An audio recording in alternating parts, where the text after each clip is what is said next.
प्यारे बच्चों, ट्यूशन जैसा ज्ञानकुल में आपका स्वागत है। आइए आज हम क्लास 6 का गणित बनाते हैं, कक्षा 6 का। आज पहला पाठ बनाएंगे और आप देखिए, बिल्कुल आपको समझाते हुए चलेंगे। आज हम लोग पढ़ेंगे गणित में पैटर्न। ये हेड हाईलाइट कर दिए। गणित पैटर्नों की खोज तथा पैटर्नों उनके अस्तित्व के कारण का स्पष्टीकरण है। ये आपको थोड़ा समझने में अटपटा लगता है। तो इसके लिए हम आपको क्या किए हैं कि आपके लिए हम एक अलग जो है वो बना करके रखे हैं कि गणित क्या है। इसको समझिए आप, गणित क्या है। हम दो परिभाषा से समझाते हैं आपको। गणित पैटर्नों की खोज तथा उसके अस्तित्व के कारण का स्पष्टीकरण है। पैटर्न तथा उन्हें समझना आनंददायक और रचनात्मक कार्य हो सकता है। इस कारण गणितज्ञ गणित को कला और विज्ञान दोनों के ही रूप में देखते हैं। ये गणित का परिभाषा हुआ। गणित क्या है, इससे हम समझ सकते हैं। गणित क्या है ना कि ये विभिन्न क्षेत्रों में, चाहे वो विज्ञान का क्षेत्र हो, चाहे वो आपका दुकानदारी का क्षेत्र हो, चाहे बिजनेस है, चाहे पुल बना रहा है, मकान बना रहा है, मतलब हर क्षेत्र में गणित का उपयोग है। तो इसीलिए ये अगला जो परिभाषा देखिए हम आपके लिए ये लिख दिए हैं कि गणित वह विज्ञान है जिसमें संख्याएं, आकृतियां और पैटर्न शामिल हैं, जो हमारे आसपास की लगभग हर चीज में मौजूद है और इसे विभिन्न क्षेत्रों में लागू किया। इसको आप याद रख सकते हैं। अगर कोई आपसे पूछ दे कि गणित क्या है, तो अगर ऊपर वाला चीज याद करने में दिक्कत हो रहा है तो इसको आप याद कर सकते हैं कि गणित वह विज्ञान है जिसमें संख्याएं, आकृतियां और पैटर्न शामिल है, जो हमारे आसपास की लगभग हर चीज में मौजूद है और इसे हम विभिन्न क्षेत्रों में लागू कर सकते हैं। तो ये तो आपका गणित हो गया। इसमें अब है आपका, ये देखिए पढ़ने के लिए आप इसको पढ़िएगा। एक प्रश्न है यहाँ, अब इस प्रश्न को लेकर के हम चलेंगे। क्या है आपका, आइए पता लगाएं। देखिए क्लास 6 में ऐसा है कि जो पहले वाला बुक था उसमें जो प्रश्न उत्तर दिया था वैसा प्रश्न उत्तर नहीं है, तो ये अलग ढंग का है। इसको आपको प्रयोग के द्वारा सीखते जाना है। प्रयोग के द्वारा प्रयोग भी करना है, मतलब बनाना है, और एक प्रयोगात्मक ढंग से बनाना है। क्या आप अन्य उदाहरणों के विषय में सोच सकते हैं जहां गणित दैनिक जीवन में हमारी सहायता करते हैं? तो इसका देखिए, ये हम उत्तर आपको लिखे हैं। यहाँ देखिए, इसको हम इस माध्यम से समझेंगे। कैसे समझेंगे, आइए पता लगाएं में है वो प्रश्न जो अभी आप देखें, उसका उत्तर हम इस तरह से लिखेंगे कि गणित हमारे दैनिक जीवन में बहुत लाभदायक है। यह हमें कई कार्यों को करने में मदद करता है, जैसे आमदनी और खर्च की तुलना करना। जैसे आप मान लीजिए कोई आमदनी आपके पास हुआ, 100 रुपया, 50 रुपया, 200 रुपया, उसको आप गणितीय माध्यम से ही उसका आकलन कर पाते हैं। उसका तुलना, खर्च आप कितना किए, 100 रुपया आमदनी हुआ तो 50 रुपया खर्च किए, या कि 75 रुपया खर्च किए, उसका जो जोड़ घटाव गुना जो करते हैं वो गणितीय माध्यम से ही करते हैं। बेचे या खरीदे गए सामान का मूल्य निकालना, आप किसी सामान को बेचते हैं या खरीदते हैं, उसका मूल्य निकालते हैं, ये भी गणित ही है। वस्तुओं या अन्य चीज़ों की गणना करना, कोई भी चीज़ का आप गणना करते हैं, वस्तु गणना कर लीजिए या कोई अन्य चीज़ों को गणना कीजिए, तो वो क्या होता है, वो भी आपका गणित में ही आता है। वो हमारे दैनिक जीवन का एक अंग है। कक्षा के विद्यार्थियों की संख्या का पता करना, आपकी कक्षा में कितने विद्यार्थी हैं, कितने अब्सेंट हैं, कितने प्रेजेंट हैं, इसका भी गणना करना जो है ये क्या आता है, गणितीय इसमें आता है। तो ये आपका एक प्रश्न हुआ। अब है दूसरा प्रश्न। देखिए दूसरा प्रश्न आपका है, गणित ने किस प्रकार मानव को आगे बढ़ाने के लिए प्रेरित करने में सहायता की है ना? आप उन उदाहरणों के विषय में विचार कर सकते हैं जिनमें वैज्ञानिक प्रयोग करना, आपकी अर्थव्यवस्था और लोकतंत्र को चलाना, पुलों, घरों या अन्य जटिल भवनों को निर्मित करना, टीवी, मोबाइल फोन, कंप्यूटरों, साइकिलों, रेलगाड़ियों, कारों, वायुयानों, कैलेंडरों, घड़ियों इत्यादि को बनाना सम्मिलित है। ये कहता है कि आप ये देखिए, प्रश्न मूल ये है, गणित ने किस प्रकार मानव को आगे बढ़ने के लिए प्रेरित करने में सहायता की है, इसको उदाहरण के द्वारा दिखाना है। तो ये देखिए आपका, हम ये जो है आपको इसका उत्तर इस प्रकार से लिखना है। है ना। इस प्रश्न का उत्तर इस प्रकार से लिखना है। कैसे लिखना है? गणित ने मानव को लगभग सभी क्षेत्रों में आगे बढ़ने के लिए प्रेरित करने में सहायता की है। सभी क्षेत्र में, आप जिस क्षेत्र में देख लो, चाहे वो पुल बनाने का क्षेत्र हो, चाहे वो भवन बनाने का क्षेत्र हो, चाहे वो बिजनेस का क्षेत्र हो, खरीदने बेचने का क्षेत्र हो, कि हर क्षेत्र में, चाहे वो विज्ञान का क्षेत्र हो, उदाहरण भी यहाँ दे दिया गया है। देखिए, वैज्ञानिक प्रयोग, आज विज्ञान जो है तरह तरह का खोज कर रहा है, उसमें गणित जो है उसको प्रेरित किया है। अर्थव्यवस्था और लोकतंत्र को चलाने के लिए भी, अर्थव्यवस्था को बढ़ाने के लिए, इसके लिए भी गणित का प्रयोग हो रहा है। भवन संरचनाएं कई प्रकार की है। अभी आप लोग 6 क्लास में है, इसलिए ज़्यादा हम उदाहरण नहीं दिए हैं। तो ये कई प्रकार की चीज़ें हैं जिसमें जो है गणित ने मानव को आगे बढ़ने के लिए प्रेरित करने में सहायता किया है। तो इसका ये हो गया यहाँ तक, ये दोनों प्रश्न का उत्तर आपका हो गया। आप देखिए यहाँ आगे बढ़िए। आगे ये लिखता है कि संख्याओं में, है ना, पैटर्न। तो संख्याओं में जो ये पैटर्न कह रहा है, ये कह रहा है कि गणित में दिखने वाले सबसे अधिक मौलिक पैटर्नों में संख्याओं के पैटर्न हैं, विशेष रूप से पूर्ण संख्याओं के पैटर्न। पूर्ण संख्या आप लोग पढ़े होंगे, अगर नहीं पढ़े हैं तो हम इसका एक अलग से वीडियो बना देंगे, आप लोग देख लीजिएगा। चैनल पे अगर नए हैं तो सब्सक्राइब कर लीजिए, क्योंकि ये पूरा किताब इस पर अपलोड किया जाना है। पूरा किताब का बना बना करके अपलोड किया जाएगा वीडियो। तो आप अगर चैनल पे नए हैं तो सब्सक्राइब कर लीजिए। देखिए, ये है 0 से शुरू हुआ, तो 0 से शुरू हुआ तो इसको क्या कहते हैं? पूर्ण संख्या कहते हैं। अगर 1 से शुरू होता तो इसको कहते हैं प्राकृत संख्या। तो 0 से शुरू हो रहा है, इसको पूर्ण संख्या कहते हैं। तो ये देखिए, यहाँ एक चीज और लिखा है, गणित की वह शाखा जिसमें पूर्ण संख्याओं के पैटर्नों का अध्ययन किया जाता है संख्या सिद्धांत कहलाती है। आपसे पूछ देगा कि संख्या सिद्धांत क्या कहलाती है, तो आपको बताना है यही चीज। संख्या अनुक्रम में अब आइए। देखिए, संख्या अनुक्रम, संख्या अनुक्रम क्या है? संख्या अनुक्रम सबसे अधिक मौलिक एवं सबसे अधिक आकर्षित करने वाले पैटर्नों के प्रकारों में से है, जिनका अध्ययन गणितज्ञ करते हैं, है ना। जो गणित के विशेष जानकार हैं वो सब लोग इसका अध्ययन करते हैं। सारणी एक, यही है सारणी एक। सारणी एक में क्या कहता है कि देखिए, सारणी एक में है संख्या अनुक्रमों के उदाहरण। ये इसका यहाँ उदाहरण दिया हुआ है, लेकिन इसके लिए यहाँ नीचे प्रश्न पूछा है। तो प्रश्न को पहले हम देख लेते हैं, उसके बाद देखिए आपको समझने में आसानी होगी।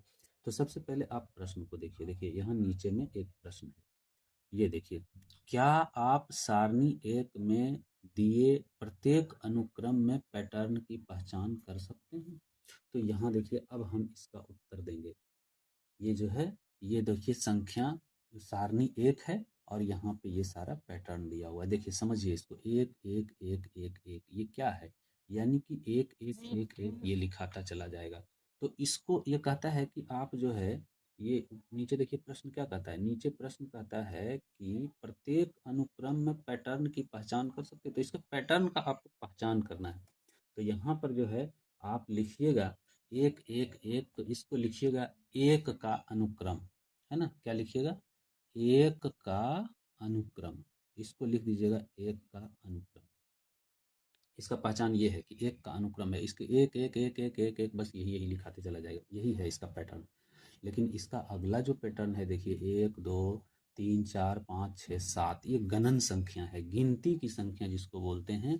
यह है आपका गणन संख्या। इसको हम लोग बोलते हैं गिनती की संख्या या गणन संख्या। कह सकते हैं गिनती की संख्या का पैटर्न, गिनती की संख्या का अनुक्रम, इसको ऐसे लिख दीजिए, गिनती की संख्या का अनुक्रम।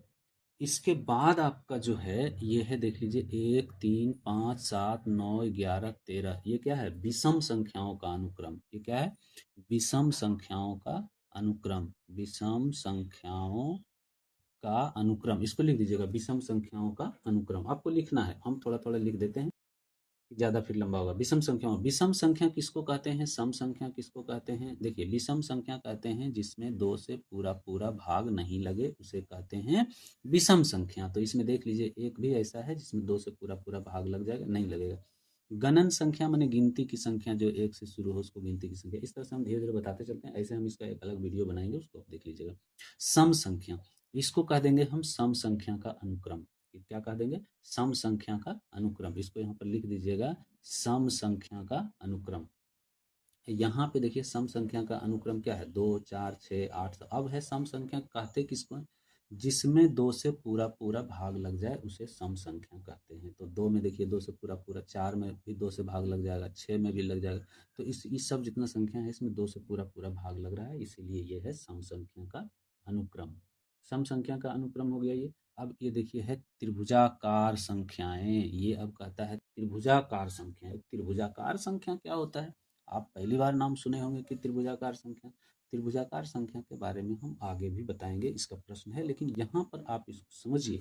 त्रिभुजाकार संख्या क्या क्या कहते हैं? जिसको क्या होता है ना कि बिंदु में, यानी कि बिंदुओं में त्रिभुजाकार अगर दिखाया जा सके जिस संख्या को, तो उसको त्रिभुजाकार संख्या कहते हैं। जैसे अभी थोड़ा सा समझने के लिए देखिए हम आपको बता देते हैं। जैसे एक तो एक हो गया, एक को ऐसे लिख दिया, लेकिन 3 जो है इसको देखिए इस तरह से हम दिखा सकते हैं बिंदु के द्वारा। दिखा दिए इसको, यहीं पे समझिए, यहीं पे त्रिभुजाकार। एक है, एक, एक, दो, तीन, इसको त्रिभुजाकार बना के दिखा दिए। इसी में देखिए 6 है ना? 6 है, तो इसको हम कैसे त्रिभुजाकार बना के दिखा सकते हैं? इसको भी हम त्रिभुज के आकार का बना के दिखा सकते हैं। कैसे दिखा सकते हैं ये हम आगे देखिए बताएंगे आपको।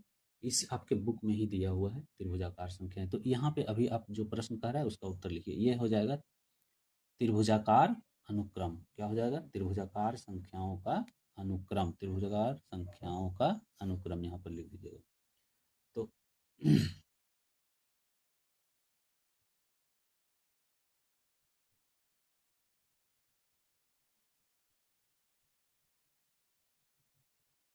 त्रिभुजाकार संख्याओं का अनुक्रम। अब देखिए यहाँ है वर्ग। वर्ग संख्या, वर्ग किसको कहते हैं? वर्ग कहते हैं वैसे संख्या को जिसमें उसी संख्या से गुना करने पर जो आए इसे वर्ग कहते हैं। जरा इसको समझिए, वर्ग किसे कहते हैं? जैसे देखिए वर्ग संख्या, जैसे मान लीजिए एक है, एक को तो एक रहने दीजिए। इसके बाद है देखिए क्या चीज, वर्ग संख्या में 4 है। तो 4 है तो 2 गुना 2 बराबर 4, ये 2 का वर्ग। अब देखिए है कितना, 9 है ना? तो 3 गुना 3 बराबर 9 हो गया, ये वर्ग है ना? फिर देखिए है, ये देखिए 16 है, तो 4 गुना 4 बराबर 16 है। इसी प्रकार से आगे ये बढ़ते चला जाएगा। ये है आपका वर्ग संख्या। तो यहाँ लिख देंगे वर्ग संख्याओं का अनुक्रम। क्या लिख देंगे? वर्ग संख्याओं का अनुक्रम लिख देंगे। तो अब यहाँ पर आ जाइए, ये देखिए घनाकार संख्या है, घन संख्या है। ये क्या है? घन संख्या है। तो घन संख्या किसको कहते हैं? घन संख्या वैसी संख्या को कहते हैं जिसमें जैसे देखिए एक है और एक के बाद 3 है ना? तो इसको अब समझिए, एक तो एक रह जाएगा, एक तो एक रह जाएगा, छोड़िए। अब यहाँ है क्या आया? यहाँ है घन संख्या में 8। ये 8 कहाँ से आया? तो 8 आया, 2 को लिखा गया 3 बार। 2 गुना 2 गुना 3, 2 बराबर कितना? 2 दूना 4 दूना 8। देखिए ये हो गया आपका घन संख्या। ये क्या हुआ? 2 गुना 2 गुना 2 बराबर 8। 2 दूनी 4 दूनी 8 है ना? अब देखिए है 27। कितना है? 27 है। अब इसको लिखिए 3 गुना 3 गुना 3 बराबर 3 तिया 9 तिया 27। ये हुए आपका क्या चीज? घन संख्या। घन में क्या होता है कि क्यों होता है, यानी कि संख्या जैसे 3 पर पावर 3 हो गया, 2 पर पावर 3 हो गया, अब 4 पर पावर 3 हो जाएगा। तो 4 को लिखेंगे 4 गुना 4 गुना 4 बराबर 4 चौका 16 चौका 64। देखिए अगला संख्या 64 है। तो ये इस प्रकार से क्या हो जाता है कि घन संख्या है। तो इसको यहाँ कह देंगे घन संख्याओं का अनुक्रम। घन संख्याओं का अनुक्रम। अब यहाँ पर देखिए है विरहांक संख्याएं। ये विरहांक संख्याएं थोड़ा सा आप नया नाम सुने हैं। ये देखिए है विरहांक संख्या, है ना? विरहांक संख्या में क्या है? 1 है, 2 है, 3 है, 5 है, 8 है, 13 है, 21 है। इसको समझिए, बढ़िया से समझ लीजिए। 1 है, 2 है, उसके बाद क्या है? 3 है, उसके बाद क्या है? 5 है, उसके बाद 8 है, उसके बाद 13 है, उसके बाद 21 है। ये अगला और अभी इसको आपको बनाने के लिए आएगा, इसलिए बढ़िया से समझ लीजिए। तो एक को छोड़ दीजिए आप, एक तो एक है, शुरू हुआ है। अब ई दोनों को संख्या को जब हम जोड़ते हैं तो 1 2 कितना आता है? 3 आता है, आता है ना? अब देखिए 3 और 2 को जब हम जोड़ते हैं, 1 और 2 को जोड़े तो ये 3 आ गया, है ना। और 3 और 2 को जब जोड़े तो 5 आ गया, है ना। 3 और 2 को जोड़े तो क्या आ गया, 5 और 3 को जोड़े तो देखिए 8 आ गया, है ना। और 8 और 3 को जोड़े तो कितना, 8 और 5 को जोड़े तो कितना हो गया, 13 हो गया, है ना। अब 13 और ये देखिए ये दोनों जुट रहा है तो अगला संख्या आ रहा है ना। ये दोनों फिर जुट रहा है, फिर अगला संख्या आ रहा है, फिर ये दोनों जुटेगा, फिर अगला संख्या आएगा। इसी को कहते हैं विरहांक संख्या। तो यहाँ पर लिख देंगे विरहांक संख्याओं का अनुक्रम। क्या लिख देंगे, विरहांक संख्याओं का अनुक्रम। आप लिखते जाइएगा। अब देखिए यहाँ पे है 1 2 4 8 16 32 64, ये 2 की घात है। 2 का घात क्या है, 2 का घात किसे कहते हैं, इसको समझिए। 2 का घात देखिए यहाँ पर 1 है 2 है 4 है 8 है 16 है 32 है और 64 है। 64 है, इसको समझिए। 2 का घात वाला संख्या जो है ये क्या होते जा रहा है, दुगना होते जा रहा है। ध्यान दीजिएगा आप, 1, 1 के बाद 2, 2 के बाद 4, 4 के बाद 8, 8 के बाद 16, 16 32 64, इस तरह से क्या होते जा रहा है, संख्या क्या होते जा रहा है, दुगना होते जा रहा है ना। तो इसको की घातों का अनुक्रम, 2 की घातों का अनुक्रम। अब यहाँ पे ये नीचे देखिए इसको भी लिख देंगे उसी तरह से, 3 की घातों का अनुक्रम, 3 की घातों का अनुक्रम, इतना लिख देंगे। फिर इसके आगे हम आपको बताते हैं कि अब आगे और क्या। अभी फिलहाल 1 नंबर का जो ये प्रश्न का रहा है इसका उत्तर इतना ही करना है कि सबका अनुक्रम का पहचान कर लेना है। तो यह अनुक्रम का पहचान हो गया। अगला देखिए क्या कहता है, अगला देखिए, अगला प्रश्न को जब आप देखिएगा, सारणी 1 में दिए प्रत्येक अनुक्रम को उसकी अगली 3 संख्याओं सहित अपनी नोटबुक पर पुनः लिखिए। प्रत्येक अनुक्रम के बाद उस अनुक्रम में संख्याओं को बताने वाले नियम को अपने शब्दों में लिखिए। ये देखिए इसका उत्तर जो है हम आपको लिखाते हैं, बढ़िया से इसको नोटबुक पे बढ़िया से लिखिएगा। कैसे लिखिएगा देख लीजिए, यहाँ यहाँ आपको हम बताते हैं। क्या कहता है कि ये जो है ये कह रहा है कि सारणी एक में अनुक्रम, प्रत्येक अनुक्रम को उसकी अगली 3 संख्या, अब ये जो अनुक्रम जो आप देख रहे हैं, है ना, ये जो अनुक्रम देख रहे हैं इसका अगला, इसके आगे क्या होगा ये लिखना है, इसके आगे क्या होगा ये लिखना है, इसके आगे, सबके आगे क्या, 3 संख्या आगे आगे क्या होगा इसको लिखना है। और उसका वो जो है वो अपने नोटबुक पे लिखना है। तो अब जो है देखिए आपको हम ये दिखाते हैं, समझिए इसको कैसे होगा। ये देखिए 1 1 1, पहला शुरू वाला अनुक्रम क्या है, 1 1 1, तो 1 1 1, तो इसका अगला क्या हो जाएगा, 3 गो 1 ही होगा। तो सभी 1 का अनुक्रम, इसमें क्या लिख देंगे, सभी 1 का अनुक्रम, इस प्रकार से लिख देंगे। नोटबुक पे आप लोग लिखिएगा। अब देखिए यहाँ है 1 2 3 4 5 6 7, 7 के बाद क्या होगा, गिनती का संख्या जा रहा है तो 8 9 10, इसी प्रकार से 3 संख्या बढ़ेगा। इसको हम कहेंगे प्राकृत संख्याओं का अनुक्रम। हालांकि देखिए हम यहाँ पे इसीलिए ज़्यादा नहीं लिखे हैं, ठीक है, क्योंकि आगे इसको अगला क्वेश्चन में लिखना है, इसीलिए अब देखिए यहाँ पे ये अगला क्वेश्चन में सारा कुछ लिख रहे हैं। तो ये हो गया प्राकृत संख्याओं का अनुक्रम।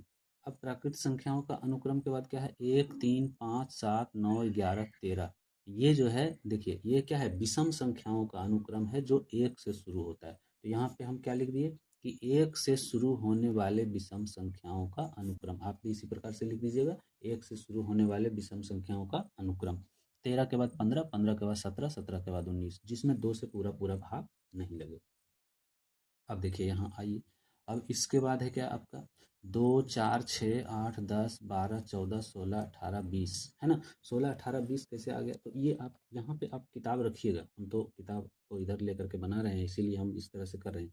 तो यहाँ पे देखिए अब क्या है, ये आपका जो है 2 4 वाला ये सम संख्या वाला है, देखिए ये सम संख्या है। तो यही यहाँ पर हम लिख दिए हैं कि 2 से शुरू होने वाले सम संख्याओं का अनुक्रम, सम संख्याओं का अनुक्रम।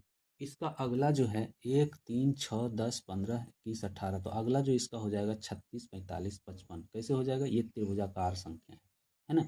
ये क्या है, त्रिभुजाकार संख्या है। तो त्रिभुजाकार संख्याओं का अनुक्रम लिख देंगे, इसको लिख देंगे त्रिभुजाकार संख्याओं का अनुक्रम। अब कहिएगा कि ये 36 और 45 और 55 हुआ कैसे, तो देखिए इसमें देखिए आप समझ जाइए, एक एक में 2 जुटा 3, है ना, तीन में 3 जुटा तो 6, 6 में 4 जुटा तो 10, 10 में 5 जुटा तो 15, 15 में से 6 जुटा, यानी एक एक आगे बढ़ के जोड़ते चल गए। यहाँ 6 जुटा तो 21 हो गया, 21 में 7 जुटा तो 28 हो गया, 28 में 8 जोड़ दीजिए तो 36 हो जाएगा, 36 में 9 जोड़ दीजिएगा तो 45 हो जाएगा, 45 में 10 जोड़ दीजिएगा तो 55 हो जाएगा। यही इसका अनुक्रम चलता है। ठीक है, त्रिभुजाकार संख्या ये हो गया। अब इसके आगे आइए वर्गाकार संख्याओं का अनुक्रम। यहाँ पे 1, 4, 9, 6, 16, 25, 36, 49, 64 का ये अनुक्रम जो है वर्गाकार संख्याओं का अनुक्रम है। तो अब वर्गाकार संख्या भी आपको हम समझा चुके हैं पहले। अगर नहीं समझ में आया है तो फिर से एक बार पुनः जरा सा आप देख लीजिए। देखिए कैसे, मान लीजिए कि 2 × 2 = 4, 3 × 3 = 9, 4 × 4 = 16। यही है वर्गाकार संख्याओं का अनुक्रम। तो इसी प्रकार से ये देखिए बढ़ते चला गया है ना। 1 के बाद 4, 9, 16, 25, 36, 49। उसके बाद देखिए इसको ऐसे भी कर सकते हैं, एक एक का एक रह गया, 1 × 1 1 ही हो जाएगा।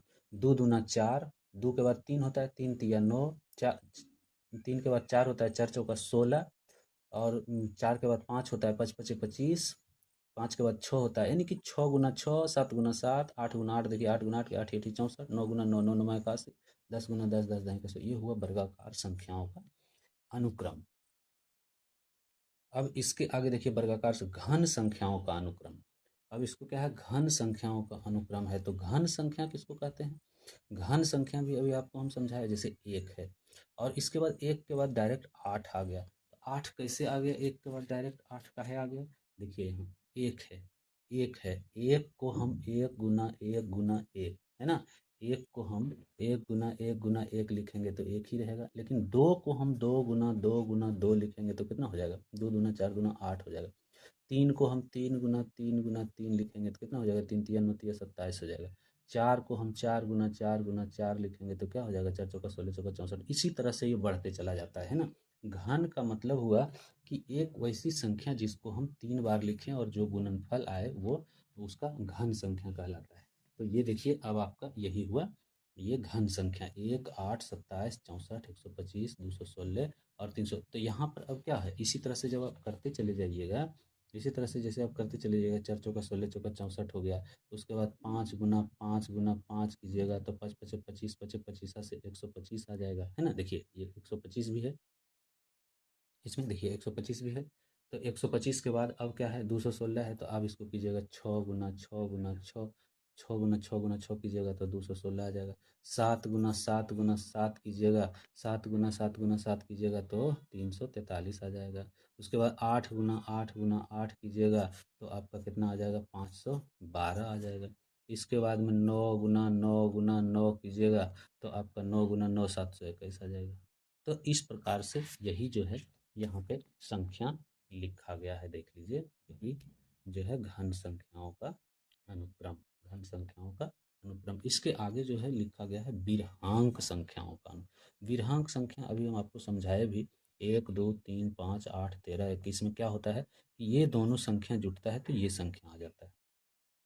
पिछला दोनों संख्या जुटने के बाद उसके आगे की संख्या आती है 2 और 1 3। अब ये दोनों संख्या जुटेगा, 3 और 2 5 हो गया। अब 5 और 3 कितना हो गया? 8 हो गया। 8 और 8 ये 8 और 5 कितना हो गया? तो 13 हो गया। अब 13 और 8 कितना हो गया? तो 21 हो गया। 21 और 13 कितना हो गया? तो 34 हो गया। अब 34 और 21 कितना हो गया? तो 55 हो गया, है ना। 55 और 34 कितना हो गया? तो 89। इसी प्रकार से ये अनुक्रम आपका चला। इसके आगे का अनुक्रम है विरहांक के बाद 2 की घातें। इसके बाद है आपका 2 की, तो 2 की घातें में देखिए यहाँ है, 2 की घातें में क्या है कि 1 2 4 8 16 32 64। इसके बाद क्या होगा? 64 तक है। 64 के बाद 3 अंक लिखना है, 3 संख्या लिखना है। सब में देखिए 3 3 संख्या लिख दिए हैं, ऐसा नहीं कि नहीं, सब में लिख दिए हैं। आप देख करके इसको लिख लीजिएगा, 3 3 संख्या सब में आगे लिखा हुआ है। इसको आपको नोटबुक में बनाना है। इसके बाद देखिए यहाँ पे यह है, तो इसमें आप लिख दीजिएगा कि अनुक्रम में अगला पद पिछले पद का दुगना है। देख लीजिए, 1 है, इसका दुगना 2 है, 2 का दुगना 4 है, 4 का दुगना 8 है, 8 का दुगना 16 है, 16 का दुगना 32 है, 32 का 64 है, 64 का 128, 128 का दुगना 256, 256 का दुगना 512। ये जो है अनुक्रम में पिछले पद का दुगना है। अगला जो है आता है, ये देखिए अगला जो आता है 3 की घातें। तो 3 की घात में क्या है, 1 3 9 27 21, 3 की घात में जो है अनुक्रम में अगला पद पिछले का 3 गुना है। इसमें दुगना था और इसमें क्या है, जैसे 1 1 का तिगुना 3 हो गया, 3 का 3 गुना यानी 3 तिया 9 हो गया, 9 का 3 गुना 9 तिया 27 हो गया, 27 का 3 गुना 27 तिया 81 हो गया। यानी सब जो है एक इसका अगला जो है वो 3 गुना है। तो इसको लिख दीजिएगा, अनुक्रम में अगला पद पिछले पद का 3 गुना है। तो ये आपका यहाँ तक जो है समाप्त हो गया। अब हम लोग जो है वीडियो चूंकि बहुत लंबा हो जाएगा तो आप लोग देखने में भी ऊब जाइएगा, बोर हो जाइएगा। तो इससे अच्छा है कि हम इसका अगला वीडियो जो है सो बना के, जिसका डिस्क्रिप्शन में लिंक है, आप इसको देख सकते हैं। अगला वीडियो में इस पर हम चर्चा करेंगे, ये सारा चीज़, और ये वाला हम बताएंगे आपको। आइए पता लगाएं, ये हम बताएंगे। अगला वीडियो डिस्क्रिप्शन में लिंक है, आप उस पर जा करके देखिए, क्योंकि एक ही वीडियो में बनाते बनाते बोर हो जाइएगा। और अगर आप चैनल पे नए हैं तो चैनल को सब्सक्राइब कर लीजिए। इसी तरह से आपको पूरा कंप्लीट वीडियो मिलता रहेगा, इसके अगला वाला भी और इसके और आगे का भी पूरा वीडियो आप